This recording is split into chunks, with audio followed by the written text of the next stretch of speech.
5 signes que quelqu'un pratique la sorcellerie sur vous. Libérez-vous maintenant, et s'il existait des ennemis que tu ne peux ni voir, ni entendre, des forces invisibles, tapis dans l'ombre, qui nouent, qui attachent, qui bloquent, des pensées troublées, un corps fatigué, des rêves qui te hantent. Et si ce n'était pas qu'une simple coïncidence? Dans l'immensité du monde invisible, la sorcellerie existe. Et l'islam n'en nie rien. Elle n'est ni une fiction, ni une superstition. Elle est une épreuve, une guerre silencieuse. Mais elle ne triomphe que si tu restes passif.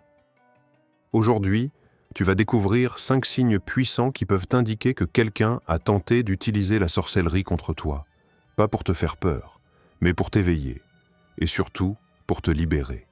Et rappelle-toi, et quiconque place sa confiance en Allah, il lui suffit. Sourate At-Talaq 65.3. Commençons. Premier signe. L'oppression inexpliquée. Tu ressens quelque chose, mais tu ne peux pas l'expliquer. Un poids. Quelque chose d'étrange presse ton esprit, sans raison apparente. Tu te réveilles fatigué. Tu dors, mais ton âme semble lutter. Et parfois, tu ressens une présence, comme si quelqu'un t'observait. Ce n'est pas de la paranoïa. C'est peut-être un signe invisible que quelqu'un a projeté contre toi une noirceur venue de la jalousie, de la haine ou de la sorcellerie. Histoire immersive. Il y avait un jeune homme pieux nommé Khalid. Tout allait bien dans sa vie, jusqu'à ce qu'il obtienne une promotion inattendue. Peu après, ses nuits devinrent des champs de bataille, cauchemars constants, fatigue écrasante, solitude intense. Un jour, un ancien ami l'approcha. « Tu as changé depuis que tu brilles. D'autres n'aiment pas ça. » Khalid comprit. La lumière attire les ténèbres, et parfois, les ténèbres frappent à travers des mains corrompues. Verset du Coran, Sourate Al-Falaq, 113.4. Wa min sharri lan-naffathati fal-uqad, et contre le mal des souffleuses sur les nœuds. Les souffleuses, ce sont celles qui récitent des incantations, qui nous lavent les fils de haine dans l'ombre. Et Allah nous enseigne de chercher refuge. Voix off, ton plus ferme, méditatif. Ce premier signe, c'est l'oppression invisible, une fatigue qui n'est pas physique, une tristesse qui ne vient pas du cœur, une anxiété sourde qui ne porte pas de nom. Quand ton esprit devient lourd sans cause, écoute ton âme. Elle crie peut-être, pour être protégée. Question immersive. As-tu déjà ressenti une douleur que personne ne voyait, une lassitude qui ne vient ni du corps ni du monde? Et si c'était ton âme qui te parlait? Voix off, conclusion de section, douce et lente. Mais ne crains pas, car toute noirceur fuit face à la lumière d'Allah. Ce n'est que le premier signe. Il y a d'autres indices, et surtout des clés pour te libérer. Reste et découvre le prochain voile que la sorcellerie tente de tirer sur toi. Deuxième signe. Les émotions déformées. Il arrive un moment où tu ne reconnais plus ton propre cœur. Il bat, oui, il bat encore. Mais pourquoi? Pour qui? Ce n'est plus l'amour sain, ce n'est plus la paix. C'est un ouragan d'émotions contradictoires. La joie s'évanouit, la colère explose sans raison, l'amour devient obsession, et parfois, la personne que tu chérissais tant devient ton bourreau, sans qu'elle ait changé, ni toi. C'est le deuxième signe. Un dérèglement brutal de tes émotions, une confusion intérieure si profonde qu'elle déchire ton âme. Tu pleures, mais tu ne sais plus pourquoi. Tu t'éloignes des tiens sans l'avoir voulu. Tu repousses ceux qui t'aiment et tu t'attaches à ce qui te détruit. Histoire immersive. Fatima, une femme pieuse et douce, vivait un mariage serein. Mais un jour, elle se mit à douter de tout. Elle accusait son mari de trahison, voyait des signes dans chaque silence. Elle rêvait de serpents, entendait des mots qu'il n'avait jamais prononcés. Le Coran qu'elle récitait chaque nuit commença à lui devenir lourd. Sa mère, inquiète, consulta un savant. Après des jours de rokia, la vérité surgit. Une ancienne amie, rongée par l'envie, avait jeté une sorcellerie pour détruire son foyer. Mais Allah est plus grand. Fatima a retrouvé la lumière, non pas en combattant sa haine, mais en élevant sa foi, ainsi que le rappelle le Coran dans cette parole puissante. Ils apprennent ce qui cause la séparation entre l'homme et son épouse, mais ils ne peuvent nuire à personne qu'avec la permission d'Allah. Sourate Al-Baqarah 202. La magie n'est pas toujours un spectacle. Elle agit parfois comme un poison silencieux dans l'eau claire de ton cœur. Elle altère ce que tu ressens, ce que tu crois et ce que tu es, mais ce poison n'est rien face au nom d'Allah. Quand tu purifies ton cœur par le dhikr, quand tu protèges ton âme par le Coran, tu construis un rempart que même les forces invisibles ne peuvent franchir sans sa permission. Question profonde. As-tu déjà aimé quelqu'un au point d'en perdre ta raison? T'es-tu déjà senti étranger dans ton propre cœur? Et si ce n'était pas toi? Et si c'était une chaîne invisible que l'on avait attachée à ton esprit? Voix d'off, ton vibrant, presque chuchoté à l'âme du spectateur. Le cœur est le trône d'Allah. Et celui qui cherche à l'envahir sans droit ne fait que se précipiter vers la colère d'un Seigneur qui protège ses serviteurs. Tu viens de voir le deuxième signe. Un cœur volé, une âme confuse, un amour transformé en poison. Mais il existe des clés, et tu les découvriras. Dans ce voyage, chaque vérité te rapproche de la guérison. Troisième signe, manifestations physiques inexpliquées. Tu te réveilles fatigué, chaque matin. Malgré 8 heures de sommeil, tu as l'impression d'avoir porté un fardeau toute la nuit. Tes épaules te brûlent, ton dos est tendu, et ton cœur? Il bat parfois sans raison, comme s'il voulait s'échapper. Les médecins ne trouvent de rien. Ton sang est pur, ton cerveau aussi. Mais ton âme est blessée. C'est le troisième signe. Des douleurs physiques et mentales sans cause médicale apparente. Migraine persistante.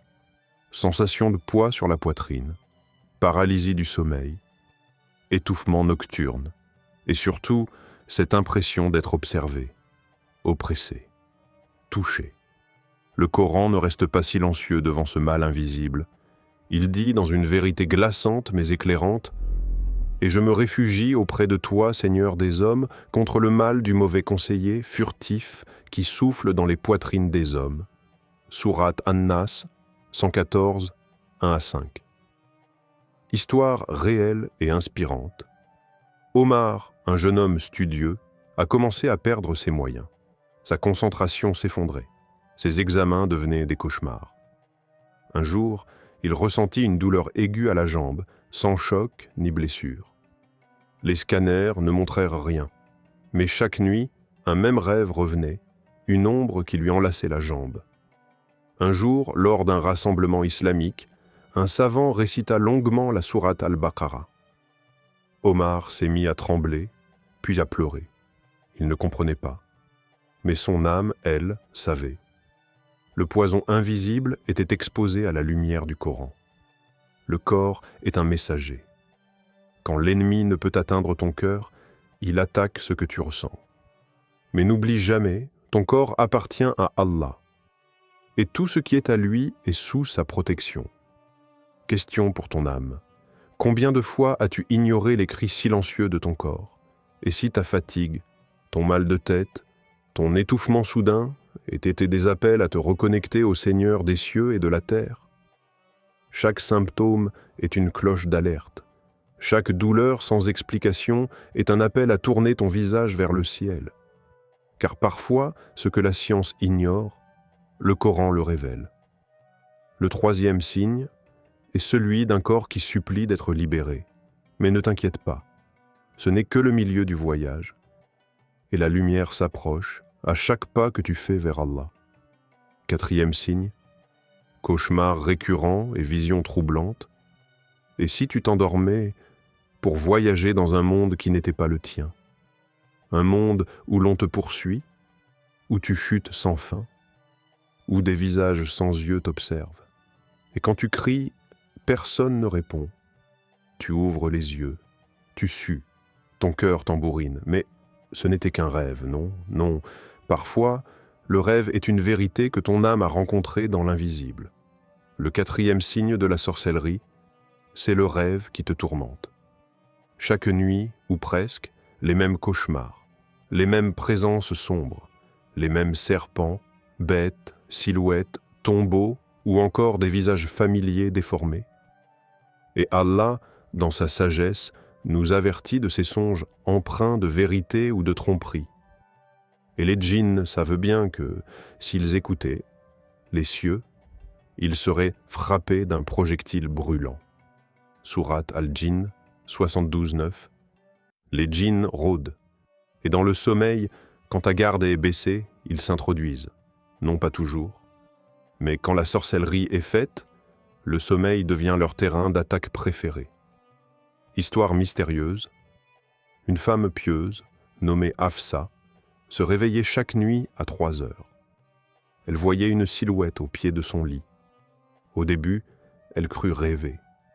Mais le lendemain, une odeur âcre flottait encore dans sa chambre. Les cauchemars devenaient rituels. Elle se noyait dans un puits. Son mari la trahissait. Un enfant l'appelait depuis une tombe. Elle consulte un imam. Lorsqu'il récita la sourate Al-Falaq, elle vomit un fil noué dans un liquide noir. Et soudain, la paix. Les rêves redevinrent lumière. Ne minimise pas ce que tu vois quand tes yeux sont fermés. Car parfois, Allah t'envoie un avertissement que seul ton cœur éveillé peut comprendre. Question miroir. Et toi, que vois-tu la nuit? Est-ce la miséricorde d'Allah ou les griffes d'un ennemi invisible? Le rêve, c'est la trace laissée par l'âme quand elle voyage. Et si elle est blessée, elle crie dans l'obscurité. Mais n'aie pas peur, car tu n'es jamais seul dans cette nuit. Le Coran promet, ceux qui disent « Notre Seigneur est Allah », puis qui se tiennent dans la droiture, les anges descendent sur eux. Ils leur disent « N'ayez pas peur, ne soyez pas affligés, et recevez la bonne nouvelle du paradis qui vous était promis. » Sourate Fussilat, 41-30. Même dans le rêve, Allah envoie ses soldats, il envoie sa lumière, il envoie sa paix. Dernier signe, le blocage total, quand tout s'arrête sans raison. As-tu déjà senti que tout te glissait entre les doigts? Que peu importe les efforts, rien ne bouge, rien ne change. Comme si une main invisible t'écrasait chaque fois que tu avances. Ta santé se dégrade sans explication. Ton mariage chancelle sans cause réelle. Ton argent s'épuise sans raison valable. Les portes se ferment l'une après l'autre. Tu t'agenouilles dans la prière, mais le silence répond. Ce 5e signe, c'est le blocage global. La vie devient un labyrinthe sans sortie. Pas de maladie visible, pas de faute claire, mais une lourdeur constante, une paralysie voilée. Et Allah nous éclaire à ce sujet, et ils apprennent auprès d'eux ce qui sème la séparation entre l'homme et son épouse. Mais ils ne nuisent à personne qu'avec la permission d'Allah. Sourate Al-Baqarah 202. Ce verset fait allusion aux pratiques des sorciers de Babylone. La sorcellerie, quand elle est réelle, ne peut jamais surpasser la volonté d'Allah. Mais elle peut être permise comme épreuve. Comme un feu dans lequel Allah forge ta foi. Histoire puissante. Omar, entrepreneur brillant, avait tout, argent, projet, foi. Mais soudain, les contrats s'annulaient, les partenaires devenaient hostiles sans raison. Sa femme rêvait chaque nuit d'un oiseau noir étouffant leur maison. Il consulta un savant. Ce dernier récita des versets sur de l'eau, Ruqya. Après quelques jours, Omar vomit du sang noirâtre. Il retrouva sous son lit un sac contenant du sel, des cheveux et un papier écrit à l'encre rouge. Depuis ce jour, tout se remit en mouvement. Le blocage total n'est pas une fatalité. Il est une alarme, une invitation à reprendre les armes spirituelles. La prière devient ton épée, le Coran devient ton bouclier, la sincérité, ton feu sacré. Et toi, qu'est-ce qui est figé dans ta vie? Es-tu prêt à croire que le mal invisible peut être brisé par la lumière visible de la foi? Allah nous rassure dans sa promesse éclatante. Et nous faisons descendre du Coran ce qui est une guérison et une miséricorde pour les croyants. Sourate Al-Isra 1782. Le Coran n'est pas un livre, c'est une épée, une lumière, un remède qui perce même les ténèbres de la sorcellerie. Si tu as vu l'un de ces signes, ce n'est pas pour que tu aies peur, c'est pour que tu te relèves, pour que tu cries vers le ciel et que tu rappelles à ton âme. Allah est plus fort que toutes les chaînes. Prière, ô Allah, toi qui vois les douleurs cachées et les peurs silencieuses, protège-nous des yeux envieux, des cœurs remplis de jalousie et des mains qui trament le mal dans le secret. Ya Rab, détruis toute œuvre de sorcellerie, qu'elle soit faite dans la nuit ou le jour, avec des nœuds, du sang, de l'encre ou du feu, car toi seul es le détenteur du pouvoir. Comme tu l'as dit dans ton livre, le mal de celui qui souffle sur les nœuds. Sourate Al-Falaq 113, 4. Fais de notre foi un mur infranchissable, de notre dhikr une épée de lumière, et de ton Coran un remède à nos blessures invisibles. Nous te demandons, ô Allah, la guérison complète, la paix dans le cœur, et la force de rester droit, même lorsque les ténèbres s'approchent. Ya Allah, sois notre lumière dans les ténèbres, notre refuge contre l'invisible, notre force quand les forces nous manquent. Amin.